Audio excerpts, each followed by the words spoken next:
Now we have our last two speakers of the day. We'll start with Professor Kirsty, who is a professor of chemistry at the University of York. Her research area focuses on developing and applying analytical chemistry to archaeology and geological questions, working collaboratively with a range of disciplines, analysis of biomineral organics, the pathway of degradation, and the methods of preservation and detection of how these molecules can inform us of organisms' life and death history. She also runs the NERC recognized amino acid dating facility near. Yeah, so thanks ever so much for giving me the opportunity to tell a little bit about the work that we've been doing on the research side. So most of this day is kind of focused on the teaching side, but actually I think there's some really exciting opportunities to kind of undertake this diversifying, decolonising work into research as well. So I'm going to be telling you a little bit about how we're trying to take the research that happens in our lovely lab, which is over the quad, over the way, and maybe kind of make this a more global piece of research. Okay. So, scream if you want to go faster. Analytical chemistry is a fantastic field to work in because everything always gets faster, it gets smaller. Analytical chemistry moves so fast, and we can do more and more each year, which is really phenomenal. So these technological developments that happen in the analytical world mean that we can analyse much more complex mixtures, we can analyse them faster, we can look at smaller samples. But actually, I think it's also gives us an opportunity to do things slightly differently, to think about the way we do science differently. So in this talk, I'm going to tell you a little bit about our dating research. We're using molecular breakdown to kind of look at the age of different fossil samples, but then how the analytical advances that we're working on could have a much broader reach than we had anticipated. Why is it important to date the last few million years? I could go on and on and on about this, so I've just got two things, climate change and human evolution. So the last 2.5 million years have been characterised by these really big swings in climate. So we have warm stages like today, and we have very cold stages where we have ice sheets as far south as London. And obviously those have had global impacts, and so wherever we are in the globe, understanding the way that the Earth system changes in response to these external forcing factors is really important, particularly when we're trying to think about where we might be going in the future with higher CO2 levels. So climate change is a really critical research area. And then of I guess, more general interest is our understanding of where we as a species comes from. And so this time period, the last kind of 5 million years or so, is when we seem to have originated in Africa. We have lots of different branches of the human tree, Australopithecines, Paranthropus, and then we have Homo erectus moving forward that is likely to be the progenitor of our own species, but a huge diversity of different humans roaming the world at different points in time. And so understanding our own history is something that is intrinsically quite interesting to lots of us. Okay, so how do we actually do the dating work? So we look at molecular breakdown, focusing on proteins. And so proteins, as you know, are a fundamental part of all biological organisms. They have these beautiful, kind of complicated tertiary and quaternary structures. But at their heart, their primary sequence is a chain of amino acids. And so what we do is we look at those amino acids and we look at the way they break down. So they can break down through hydrolysis to shorter peptides. They can ultimately break down into free amino acids, again through hydrolysis, and they can form a whole load of different decomposition reactions, but they can also undergo this reaction called racemization, where we have the conversion from the left-handed form of the amino acid, which is the one that's used predominantly to synthesize proteins, to this D form, the right-handed form.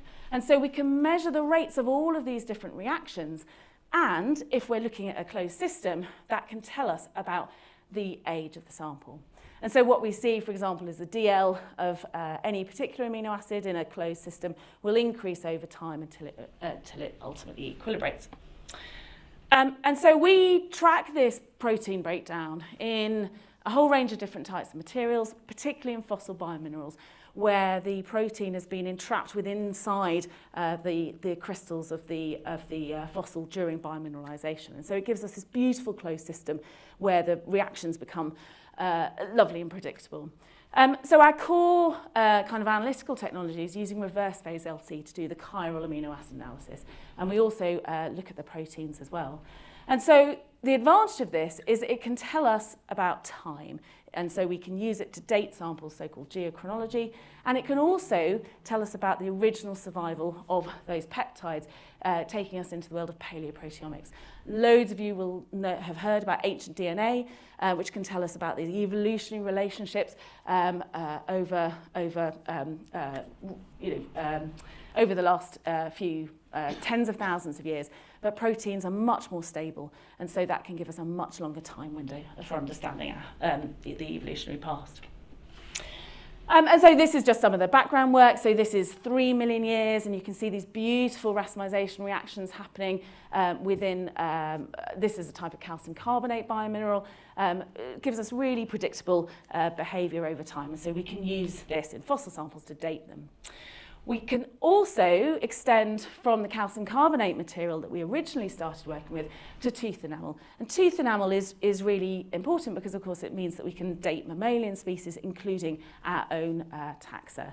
And Mark Dickinson here, he developed this beautiful method where he was able to kind of get really nice clean chromatography. When we were looking at the calcium carbonate biominerals, when we demineralized it to get the protein out, obviously the carbonate just disappeared as carbon dioxide gas.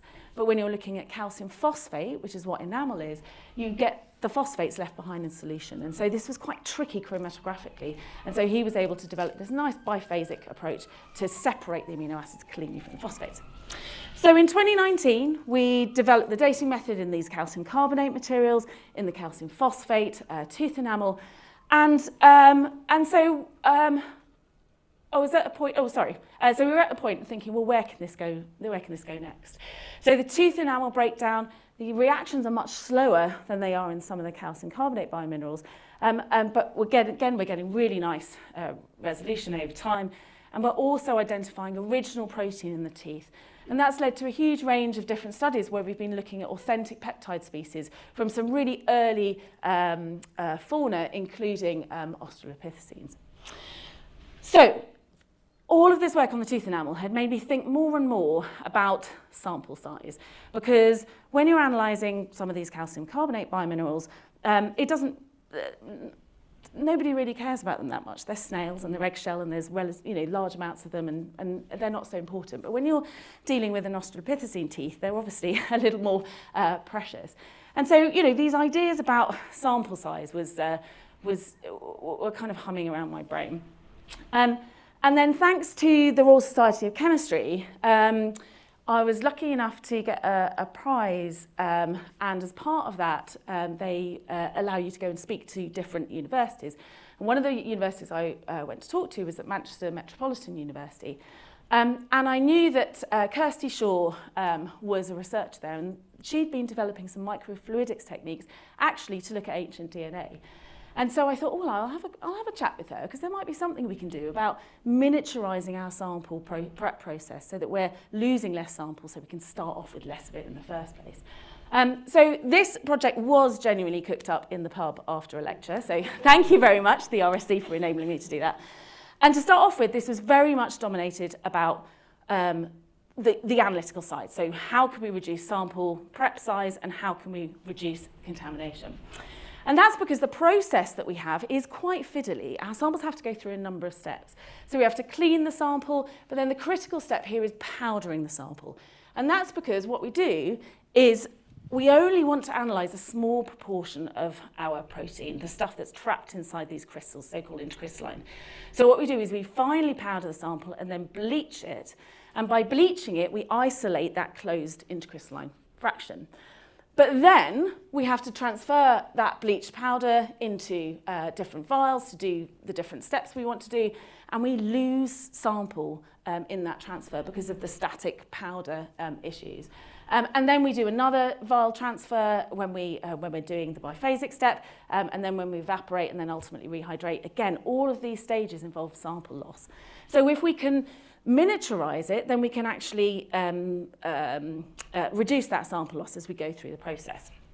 So this is what we were chatting, Kirsty and I were chatting about in the pub. But then when I got the train back, I thought, hang on a minute, not only does this microfluidics approach enable us to do smaller samples, so we've got less loss in each step, it reduces the potential for contamination because you're not fiddling about the sample all the way through, but also could it change the script in terms of the way that dating work is done? So there is a huge global imbalance in dating labs. What I've done here is I just counted up the editors in the field of quaternary dating. So quaternary is the last 2.5 million years. And I'm using that as a proxy for dating labs. And what you can see is that it's massively dominated by the global north. So big concentration of labs in North America and in Europe, some in Japan, some in China, Australia and New Zealand. But this is a huge imbalance because, of course, where all our interesting climate work and all our interesting human evolution work is all over the world. So this, for example, is our current understanding of human evolution and migration, and Africa is really central to this in terms of the original evolution of Homo erectus spreading out to across the globe, and then ultimately the red Homo sapiens, our own species, spreading out across the world. Now, paleontology and archaeology has a really quite problematic colonial history. And there's a lot of what we call parachute science or helicopter science, where these well-funded global north labs dictate the research agenda. They decide which samples they're going to have. They come in, they take them away, and they do their science on it. And so by not enabling the global south to be much of a part of that conversation, it's a really extractive process. So, you know, this is a troubling issue. It's a historical issue, but it's still present today. And so I started to think about, actually, if we're thinking about doing our preparation, our analysis differently, can we make a difference to this particular problem? So if we have a microfluidic approach to the preparation and ultimately the analysis, that's the next step, then that means that the preparation can be undertaken in the country. So instead of having to export samples or kind of Western researchers coming in and sampling, it means that sampling can be undertaken by local researchers in the country. And that means that that they are then setting the research agenda. They are sampling the samples they want to sample, not the ones that are just dominated by that kind of Western funding remit. So this, we started to think could be a really disruptive technology for decolonizing this dating world.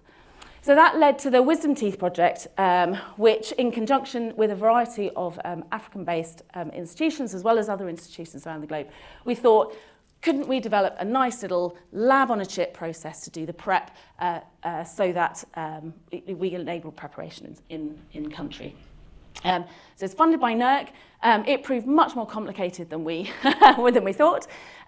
This was our original design that went into the project proposal. So we were going to do the sample prep in one portion, the biophasic separation and hydrolysis in another portion, and then the analysis in another portion of the same chip.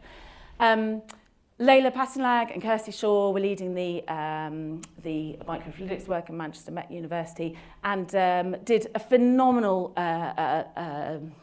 series of experiments. And we decided that actually a modular approach to this would be better. So what we have is now a series of chips that basically we move the sample from each chip along to do those different sections. That just gives us a bit more ability to control what's going on with our sample. The move to the modular system has had huge analytical advances. So, for example, Leila and Kirsty did a lovely kind of weir-like system where they're able to kind of trap the powder against some of the glass. And so as the bleach goes over it, that then removes all the rest of the protein we're not interested in, just keeps the intercrystalline protein. And that actually speeds the process up. So conventionally in our lab, we would be waiting 72 hours for that step to happen. But actually, because the chemistry changes when everything gets smaller, we can actually speed that up to just 2 hours. So we've got smaller sample sizes and faster processes. So we obviously prepped a variety of different types of samples. low levels of degradation to high degradation, different types of taxa, and what we were able to see is very consistent concentrations and composition data compared to the conventional method. So it looked like this was a good thing to go ahead. And then we looked at a range of different fossil samples performed by 2 different operators here. And this is still preliminary data. It's now published. It came out this year. And so what we see is we're getting really nice consistent data between the conventional approach and the microfluidic approach up to DL values of around about 0.5. So it works really well for low to medium DLs, which takes us back to a couple of million years in Europe. So that's great. We're slightly concerned about what's going on up there, and that's just more exciting science to do. But the key thing is we've shown the proof of principle that we can do this differently.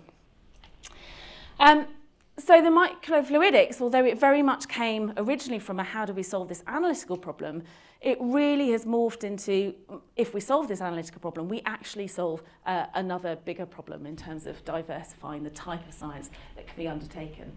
So we've already shown that we can speed up the prep time and use much smaller samples.